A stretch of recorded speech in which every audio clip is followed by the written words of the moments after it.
여러분, 온라인 쇼핑할 때나 소셜미디어 볼 때 이 시스템이 어떻게 나라는 사람을 정확히 알아볼까 궁금했던 적 없으세요? 오늘은요, 바로 그 모든 걸 가능하게 만드는 보이지 않는 아이디, 이 시스템의 비밀을 한번 파헤쳐 보려고 합니다. 자, 이걸 한번 생각해 볼게요. 카페에 갔는데 이름이 똑같은 친구랑 같이 커피를 시켰어요. 바리스타는 어떻게 주문을 헷갈리지 않을까요? 이게 되게 간단한 질문 같지만 사실 우리 디지털 세계의 아주 핵심적인 원리가 바로 여기에 숨어 있습니다. 바로 그거예요. 바리스타가 쓰는 이 간단한 트릭 있잖아요. 이게 바로 수백만 개의 주문을 처리하는 온라인 쇼핑몰이나 여러분이 누른 좋아요 하나하나를 정확하게 기록하는 소셜미디어의 작동 방식과 똑같습니다. 결국 모든 건 이 엄청난 데이터를 어떻게 깔끔하게 정리하느냐 하는 문제로 이어지는 거죠. 좋아요. 그럼 만약에 이런 정리 시스템이 아예 없다면 어떻게 될까요? 상상만 해도 끔찍한데요. 순수한 디지털 혼돈의 세계로 한번 같이 들어가 보시죠. 여기 식별자 이전 상황을 한번 보세요. 김철수님이 책을 주문했고 또 다른 김철수님이 셔츠를 주문했어요. 자, 이러면 시스템 입장에서는 완전 멘붕이죠. 누가 책 주인이고 누가 셔츠 주인인지 알 길이 없잖아요. 배송은 엉뚱한 데로 가고 기록은 다 엉망진창이 될 겁니다. 바로 이 대혼란을 막기 위해 식별자라는 해결사가 등장하는 겁니다. 보세요. 이유처럼 C002, C145 같은 고유 번호를 딱 붙여주니까 모든 게 명확해지죠? 네, 그래서 이 모든 혼돈을 잠재울 아주 우아한 해결책이 바로 이겁니다. 뭐랄까 일종의 디지털 신분증이라고 생각하시면 딱 맞아요. 이 식별자라는 건요, 말 그대로 데이터 세상의 지문 같은 거예요. 수백만 명의 고객, 아니 수십억 개의 주문이 뒤섞여 있어도 이 고유한 꼬리표 하나만 있으면 시스템은 단 하나도 헷갈리지 않고 정확하게 딱 집어낼 수 있는 거죠. 자, 그런데 이 디지털 신분증이 제 역할을 하려면요, 반드시 지켜야 할 아주 엄격하고 절대 타협할 수 없는 4가지 황금률이 있습니다. 첫 번째, 그리고 가장 중요한 황금률은 바로 유일성입니다. 너무나 당연하죠? 아이디 하나는 오직 데이터 하나만 가리켜야 합니다. 만약에 두 사람이 똑같은 주민등록번호를 쓴다고 생각해보세요. 금융 시스템 전체가 마비될걸요? 절대, 네버, 중복은 있을 수 없습니다. 두 번째는 최소성인데요. 이건 최대한 심플하게 라는 뜻이에요. 아이디를 만드는데 굳이 불필요한 정보를 주렁주렁 달지 말라는 거죠. 예를 들어 고객번호 하나만으로도 충분히 서로 구분이 되는데 굳이 고객번호 더하기 가입일 이런 식으로 복잡하게 만들 필요가 없다는 겁니다. 무조건 가장 단순하고 간결하게. 세 번째 규칙은 불변성입니다. 말 그대로 절대 변하면 안 된다는 거예요. 한번 딱 정해진 아이디는 마치 돌에 새겨진 글씨처럼 영원해야 합니다. 이게 왜 그렇게까지 중요하냐고요? 바로 이 불변성 원칙 때문에 이메일 주소 같은 건 최악의 식별자가 되는 겁니다. 여기 보세요. 2025년에 사용자가 이메일을 싹 바꿔버렸어요. 그럼 어떻게 될까요? 시스템은 2년 전 옛날 이메일로 남겨진 구매 기록을 찾으려고 해도 그냥 실패하는 겁니다. 과거의 모든 기록, 데이터의 역사가 그냥 통째로 날아가 버리는 거죠. 이거 한번 상상해 보세요.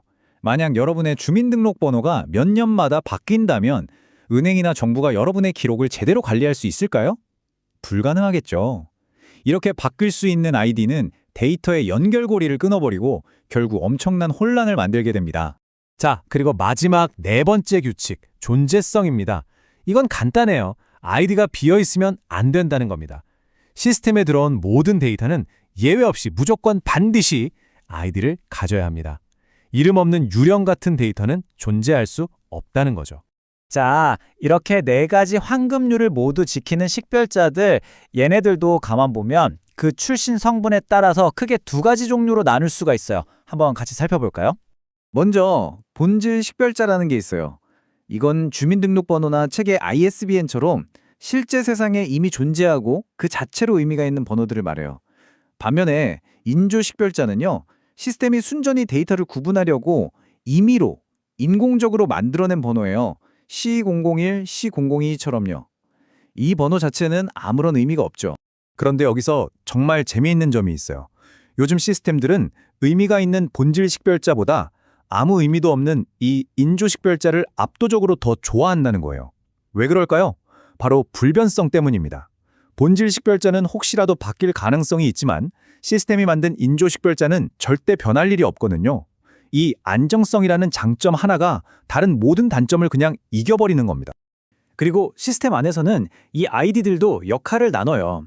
데이터의 공식 신분증, 그러니까 여권 번호 같은 역할을 하는 주 식별자가 있고요. 또 이메일 주소처럼 데이터를 찾을 때 보조적으로 사용할 수 있는 보조 식별자도 있습니다. 하지만 기억하세요. 시스템의 모든 핵심적인 연결은 절대 변하지 않는 바로 저 주 식별자를 중심으로 돌아갑니다. 그렇다면 이렇게 중요한 주식별자, 도대체 뭘로 정해야 할까요?